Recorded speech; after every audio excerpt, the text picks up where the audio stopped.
नमस्कार, मैं हूं पूजा चौरसिया आपके साथ और आप देख रहे हैं टीवी 100 सुबह सवेरे में। आप सभी का स्वागत है। चलिए खबरों की शुरुआत करेंगे। प्रधानमंत्री नरेंद्र मोदी गुरुवार को अपने राजस्थान दौरे के दौरान सीकर में आयोजित एक कार्यक्रम में सुबह 11 बजे पीएम किसान सम्मान निधि की 14वीं किश्त जारी करेंगे। 8.5 करोड़ से अधिक किसानों के बैंक खातों में सीधे 17,000 करोड़ रुपए की धनराशि जारी की जाएगी। इस मौके पर प्रधानमंत्री लाभार्थियों से संवाद भी करेंगे। इस दौरान कार्यक्रम में किसानों के लिए कुछ योजनाएं भी शुरू की जाएंगी। किसानों को लाभ पहुंचाने वाले एक महत्वपूर्ण कदम में प्रधानमंत्री 1 लाख पीएम किसान समृद्धि केंद्र राष्ट्र को समर्पित करेंगे। वहीं पीएम किसान सम्मान निधि किसानों की वित्तीय जरूरतों को पूरा करने के लिए फरवरी 2019 में शुरू की गई एक केंद्रीय योजना है। केंद्र सरकार किसानों की आर्थिक मदद के लिए सालाना 6,000 रुपए देती है। ये रकम 3 किश्त में दी जाती है। 4 महीने के अंतराल पर यह किश्त जारी की जाती है।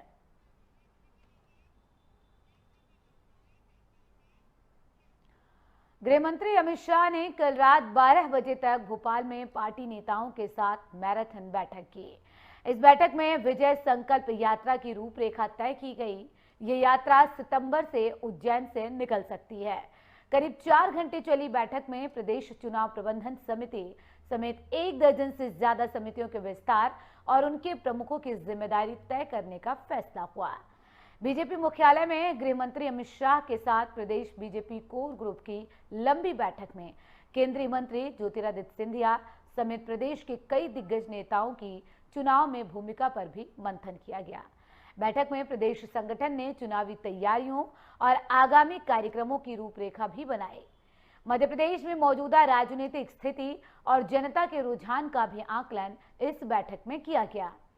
बैठक में अमित शाह ने पार्टी के पक्ष में मतदान प्रतिशत बढ़ाने, मुद्दे, नारे समेत आगामी कार्यक्रमों पर चर्चा की। उधर हरियाणा के सीएम मनोहर लाल का फरीदाबाद लोकसभा क्षेत्र के कर्मठ कार्यकर्ताओं, प्रबुद्ध व्यक्तियों और जनप्रतिनिधियों का संत कबीर कुटीर पर स्वागत किया गया। इस दौरान सीएम ने कहा, आज इस संवाद में हमने केंद्रीय और राज्य सरकार के विभिन्न योजनाओं को लोगों तक पहुंचाने और उनका लाभ उठाने के बारे में चर्चा की। अब जैसा कि सभी जानते हैं कि विपक्ष अक्सर नाम बदलकर लोगों को भ्रमित करने की कोशिश करता है। हमने सभी से अपील की है कि वे ऐसे भ्रामक तरीकों से सतर्क रहें। तो आइए साथ मिलकर काम करें। मुख्यमंत्री मनोहर लाल ने सभी से अपील की कि विपक्ष जिस तरह से भ्रामक स्थिति पैदा करने की कोशिश करता है, योजनाएं जो चलाई जा रही हैं केंद्र राज्य सरकार की तरफ से, कई बार उनके नामों में बदलाव किया जाता है।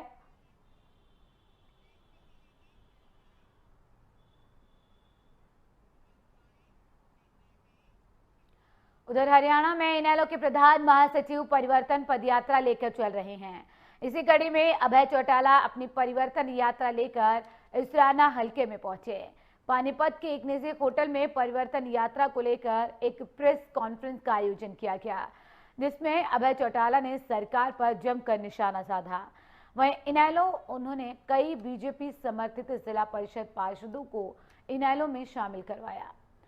उन्होंने प्रेस वार्ता में सबसे पहले करगिल दिवस के मौके पर करगिल युद्ध में शहीद हुए सैनिकों को श्रद्धांजलि दी और कहा, हमें उन सैनिकों पर गर्व है जिन्होंने दुश्मन देश के दांत खट्टे किए। शहरी विधायक को शरीफ बताते हुए सीएम के चहेते सांसद पर सरकारी माल खाने के भी आरोप लगाए गए। अपनी तरफ से, पार्टी की तरफ से जिन्होंने कारगिल के दौरान एक बहुत बड़ी भूमिका निभाने का काम किया था, हमें गर्व है हमारे जिन्होंने अपने प्राण न्यौछावर करके हमारे दुश्मन देश के दांत खट्टे करने का काम किया। वही देश की सीमाओं की रक्षा करके मैसेज दिया कि हिंदुस्तान की तरफ कोई भी देखेगा तो उसका अंत बुरा होगा। वही उसके साथ साथ सरकार को शहीदों को और ज्यादा सम्मान मिले, उसके लिए आज के दिन कुछ ऐसी घोषणाएं करनी चाहिए जिसकी वजह से फौज में जाने वाले हर व्यक्ति को ये लगे कि मुझे देश की सेवाओं करने में। उधर पानीपत जिला न्यायालय की 5वीं मंजिल से कूदकर एक चतुर्थ श्रेणी कर्मचारी ने आत्महत्या कर ली। इसके बाद न्यायालय परिसर में अफरा तफरी मच गई। स्थानीय लोगों ने मामले की सूचना पुलिस को दी। इसके बाद थाना प्रभारी मौके पर पहुंचे और कर्मचारी को अस्पताल पहुंचाया, जहां डॉक्टरों ने उसे मृत घोषित किया। जानकारी के अनुसार तहसील कैंप निवासी सोमनाथ चतुर्थ श्रेणी का कर्मचारी था। वो काफी समय से जिला न्यायालय में सफाई कर्मी के रूप में काम करता था। वहीं पुलिस ने परिजनों के बयान दर्ज कर आगामी कार्रवाई शुरू की है। जानकारी देते हुए मृतक के मामा ने बताया कि सोमनाथ किसी से बातचीत नहीं करता था, लेकिन मानसिक तनाव के चलते उसकी अक्सर पत्नी के साथ अनबन रहती थी।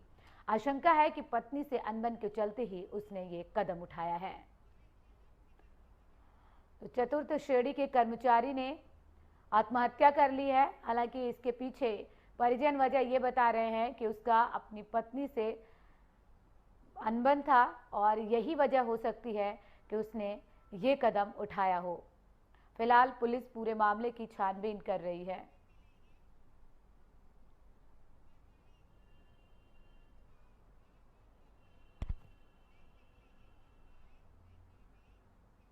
उधर मणिपुर हिंसा का हवाला देते हुए विपक्षी पार्टियां केंद्र सरकार के खिलाफ लोकसभा में अविश्वास प्रस्ताव लेकर आई हैं। कांग्रेस के गौरव गोगोई ने मोदी सरकार के खिलाफ अविश्वास प्रस्ताव का नोटिस दिया, जिसे 50 सांसदों के समर्थन के बाद लोकसभा स्पीकर ने स्वीकार कर लिया। अब इस पर बहस होगी। इससे पहले अविश्वास प्रस्ताव को लेकर लोकसभा स्पीकर गुरुवार को सभी दलों के प्रमुख नेताओं से चर्चा करेंगे। चर्चा इस बात पर होगी कि अविश्वास प्रस्ताव पर किस दिन चर्चा हो और किस दल को कितना समय दिया जाए। सूत्रों की माने तो अविश्वास प्रस्ताव पर चर्चा अगले हफ्ते हो सकती है और चर्चा 2 दिन हो सकती है। किसी खास मुद्दे पर विपक्ष की नाराजगी दरअसल होती है, जैसा कि इस बार मणिपुर का मुद्दा है। उस मुद्दे को लेकर लोकसभा का सांसद नोटिस देता है, जैसा इस बार कांग्रेस के तरुण गोगोई ने दिया है। नोटिस के बाद लोकसभा स्पीकर उसे सदन में पढ़ते हैं और इस बार भी ऐसा ही हुआ। फिर उस नोटिस को अगर 50 सांसदों का समर्थन मिलता है तो बहस होती है। गौरव गोगोई ने जो नोटिस दिया उसे 50 सांसदों ने समर्थन दिया। अब उस पर बहस होगी और बहस के बाद वोटिंग भी होगी। हालांकि सरकार फिलहाल खतरे से बाहर है। जहां अविश्वास प्रस्ताव लाया जाता है तो ऐसे में सबसे बड़ी मुश्किल सरकार की बढ़ जाती है, लेकिन सरकार यहां पर बहुमत में है। तो ऐसे में महज इसी बीच चर्चा करने के लिए मेरी सहयोगी आर्या न्यूज रूम से लाइव जुड़ गई है। आर्या, जिस तरीके से ये अविश्वास प्रस्ताव लाया गया है सरकार के खिलाफ, ऐसा नहीं है कि ये पहली बार हो रहा है। मोदी सरकार के खिलाफ ये दूसरी बार अविश्वास प्रस्ताव आया है, लेकिन लग रहा है कि सरकार को इससे किसी तरह का कोई खतरा है। बिल्कुल पूजा, जिस हिसाब से ये अविश्वास प्रस्ताव लाया गया है, 2018 में भी मोदी सरकार के खिलाफ अविश्वास प्रस्ताव लाया गया था और 199 वोटों से अविश्वास प्रस्ताव गिर गया था। सरकार को कोई खतरा नहीं है। इस बार भी जिस हिसाब से ये अविश्वास प्रस्ताव लाया गया है, कहते हैं कि 50% से अगर ऊपर सांसद होते हैं तो सरकार गिर सकती है। पूजा, हम आपको बता दें कि पहले भी लगभग जब से आज़ादी मिली है 27 बार अविश्वास प्रस्ताव लाए गए, अलग अलग सरकारों के खिलाफ लाए गए। सबसे ज्यादा लाया गया था इंदिरा गांधी सरकार के खिलाफ 15 बार और हर बार सरकार सुरक्षित रही। तो 3 बार सरकारें गिरी। लेकिन जब ये जो सिचुएशन चल रही है ये डिफरेंट है, क्योंकि मणिपुर का मुद्दा जो है वो आग पकड़ चुका है। पूरे देश में एक तरह से आक्रोश है और यही वजह है कि INDIA यानी कि इंडिया नाम से जो गठबंधन बना है वो लगातार सरकार के खिलाफ हमलावर है। सरकार पर लगातार आरोप प्रत्यारोप का दौर भी जारी है और यही वजह है कि 4 दिन लगभग सदन चलता है और सदन में लगभग 30 मिनट 50 मिनट कभी 1 घंटा पूरा नहीं हो पाया है। तो टाइम बर्बादी हो रही है, लगातार आरोप प्रत्यारोप में हंगामे की भीड़ चढ़ रहा है सदन। और अब जिस हिसाब से ये अविश्वास प्रस्ताव लाया गया है, इसमें अब आगे उम्मीद जताई जा रही है कि 20 जुलाई को इस पर चर्चा हो सकती है। पूजा, बिल्कुल आर्या, और जिस तरह से अविश्वास प्रस्ताव लाया गया है, ऐसा नहीं है कि इससे सरकारें नहीं गिर सकती। अटल बिहारी वाजपेयी की सरकार रही हो या मोरारजी देसाई की सरकार रही हो, कई बार ऐसा हुआ। और खासतौर पर अगर हम मोरारजी देसाई की बात करें तो जो है उन्हें जब लगा कि उनकी सरकार गिर सकती है, जब विपक्ष की तरफ से अविश्वास प्रस्ताव लाया गया था, उन्होंने खुद इस्तीफा दे दिया था। हालांकि ऐसा फिलहाल मौजूदा सरकार में नजर नहीं आ रहा है, लेकिन मणिपुर का जो मामला है वो बहुत ज्यादा गरमाया हुआ है और जनता भी जानना चाहती है, क्योंकि सरकार इसको लेकर जवाब दे। खुद गृह मंत्री लगातार कह चुके हैं कि हम जवाब देने के लिए तैयार हैं, लेकिन जो नियम और कायदे हैं, जो विपक्ष को जो है संविधान के तहत जो नियम जो कहता है, विपक्ष चाहता है कि मोदी सरकार में जो है प्रधानमंत्री जो है वो इस मुद्दे पर चर्चा करे, क्योंकि वो प्रधान है, सर्वे सर्वा है। लेकिन दूसरी तरफ सरकार का ये कहना है कि हर मुद्दे पर प्रधानमंत्री बोले ये जरूरी नहीं है, सदन में चर्चा होनी चाहिए और हम चर्चा करने के लिए तैयार हैं। बिल्कुल पूजा, यहाँ पे 2 सवाल उठ रहे हैं। एक आपने बोला मोरारी जी की जब सरकार थी तो वो पीछे हट गए थे क्योंकि उन्हें डर था कि उनकी सरकार गिर सकती है, लेकिन ये सरकार जो है पूरी कॉन्फिडेंस के साथ है क्योंकि इनके पास 329 सांसद हैं। विपक्ष की बात की जाए तो विपक्ष के पास 142 सांसद हैं, तो कोई उम्मीद ही नहीं बनती है कि सरकार गिरेगी। लेकिन यहाँ पर विपक्ष का जो मुद्दा है वो सरकार गिराना नहीं है, क्योंकि विपक्ष को बखूबी पता है कि उनके वो इतना स्ट्रांग नहीं है कि सरकार गिरा सके। लेकिन जिस हिसाब से संसद में कोई किसी मुद्दे, किसी खास मुद्दे पर चर्चा होती है तो उसके लिए अविश्वास प्रस्ताव एक सांसद के तौर से लाया जाता है, जो अभी कांग्रेस के सांसद गोगोई लाए हुए हैं। तो उसके बाद क्या होता है कि वोटिंग होती है, 50 सांसदों का अगर समर्थन एक सांसद को मिल जाता है तो अविश्वास प्रस्ताव को मंजूरी मिल जाती है। और सेम यही हुआ है पूजा इसमें कि 50 क्या, यहाँ तो 142 का समर्थन मिल रहा है, इसलिए मंजूरी भी मिल गई है अविश्वास प्रस्ताव को। 22 जुलाई को इस पे चर्चा भी हो सकती है। यहाँ पर जो 4 दिन संसद जो सदन है वो हंगामे की भेंट इसलिए चढ़ा है क्योंकि जो विपक्ष है वो नियम के 2 नियम की तरह मांग कर रहे थे कि 267 के तहत इस पर चर्चा हो। 267 इसलिए क्योंकि पूजा किसी मुद्दे पर अगर बात होती है तो कंटिन्यू बात होती है, कोई लिमिट नहीं होती उसकी। जब तक उस पर सरकार का जवाब नहीं मिल जाता तब तक चर्चा होती। लेकिन सरकार का कहना था कि वो 176 के तहत इस पर चर्चा करेंगे, क्योंकि 176 के तहत इसलिए किया जाता है कि एक ड्यूरेशन होती है, एक टाइम होता है कि हाँ इतने टाइम के अंदर ये इस पे चर्चा की गई, उसके बाद दूसरों मुद्दे पर चर्चा की जाएगी। और यही वजह था कि विपक्ष लगातार हमलावर बना हुआ था। पूजा, पर एक निर्धारित समय के आधार पर बातचीत की जाए, जिससे जो बाकी के मुद्दे हैं वो कहीं एक मुद्दे के चक्कर में वो ना जो है दब जाए। लेकिन विपक्ष इस मुद्दे को लेकर लगातार इसलिए भी मुखर है क्योंकि वो चाहता है, मणिपुर जिस तरीके से जल रहा है आर्या, किसी से वहां की घटना छिपी नहीं है और देश ही नहीं बल्कि दुनिया में देश का नाम खराब हो रहा है, जिस तरीके से मणिपुर में जो बर्बरता महिलाओं के साथ हुई है। तो ऐसे में विपक्ष के पास इस समय बहुत सॉलिड मुद्दा है। भले ही विपक्ष का मोटिव ये ना हो कि सरकार गिराना है, लेकिन वो इस पूरे मुद्दे पर प्रधानमंत्री से ही सीधा संवाद करना चाहते हैं और चाहते हैं कि इस पर सदन में चर्चा हो।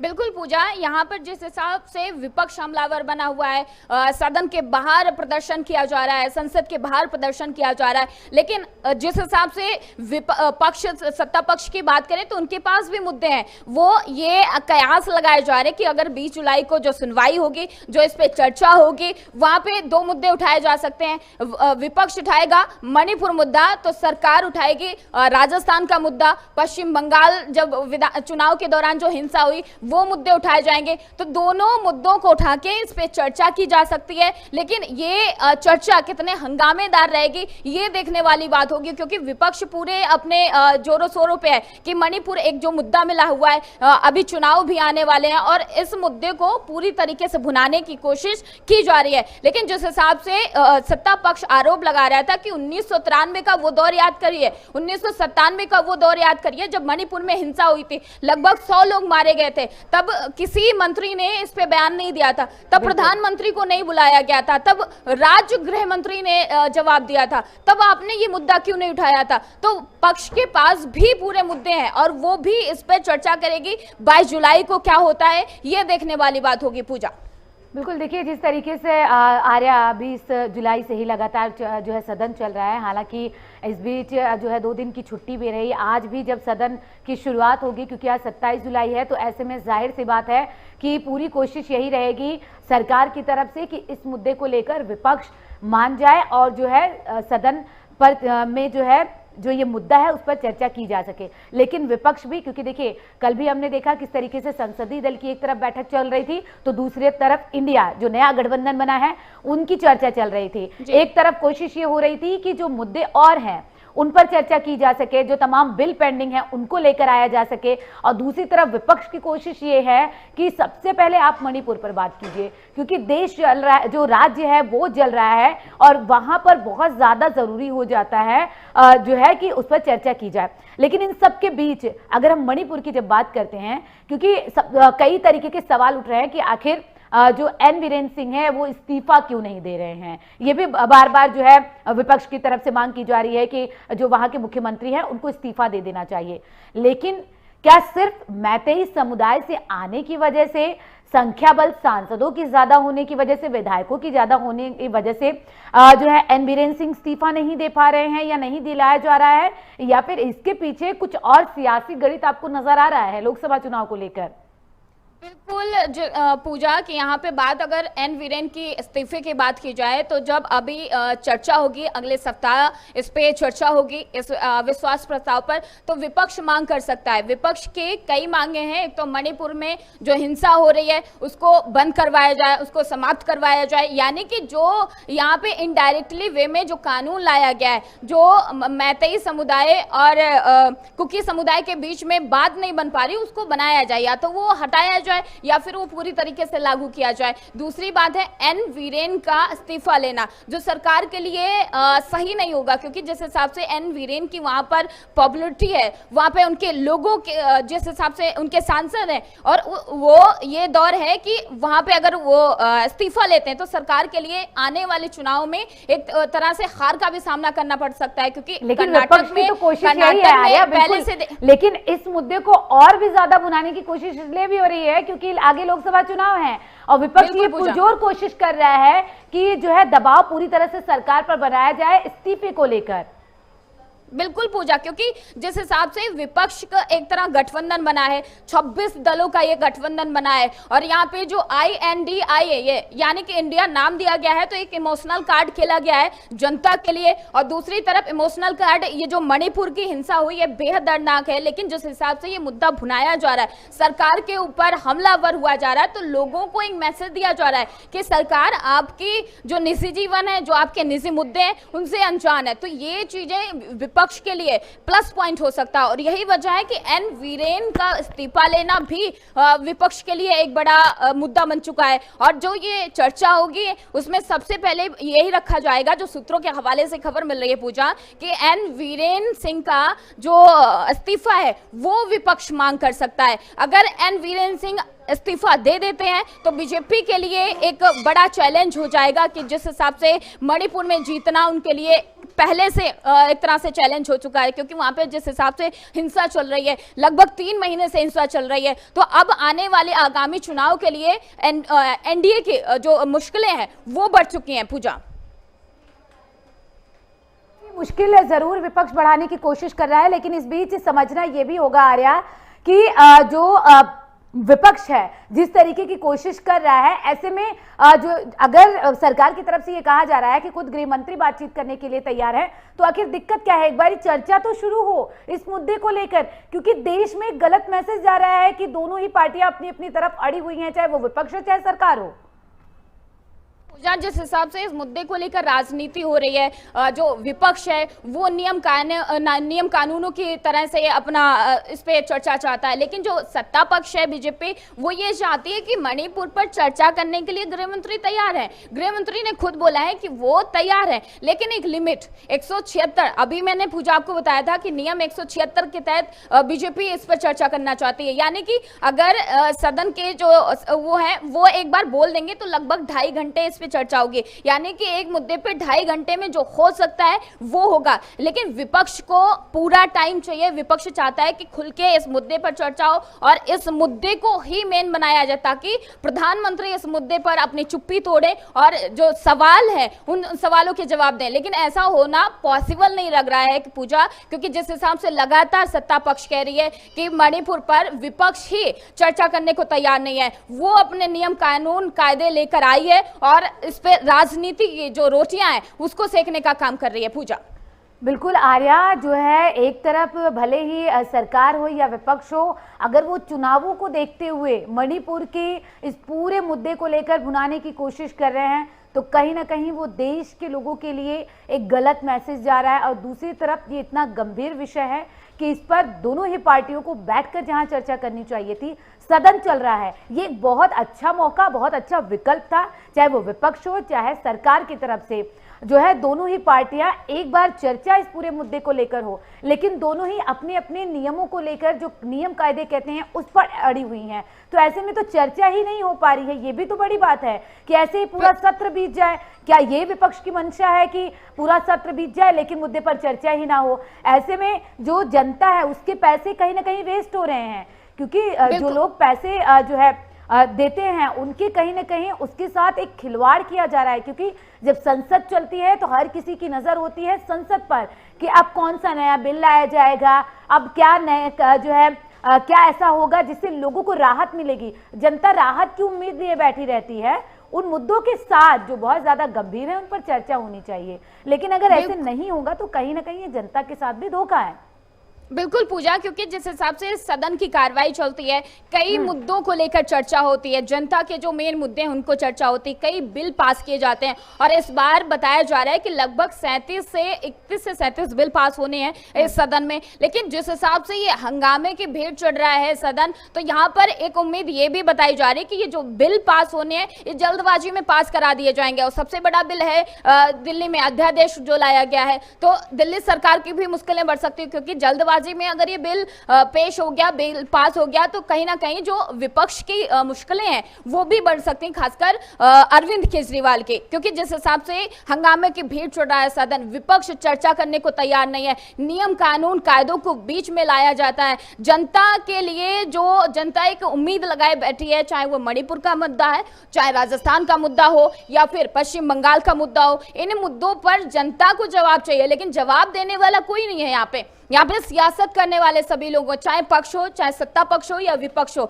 दोनों की तरफ से लगातार एक दूसरे पर आरोप लगाया जा रहा है। लोगों के साथ धोखा हो रहा है, उनके पैसे की ये वेस्टेज है जो आम जनता नहीं चाहेगी। बहुत शुक्रिया तमाम बातचीत करने के लिए, और इसी के साथ सुबह सवेरे में सिर्फ इतना ही। बने रहिए TV 100 के साथ। नमस्ते।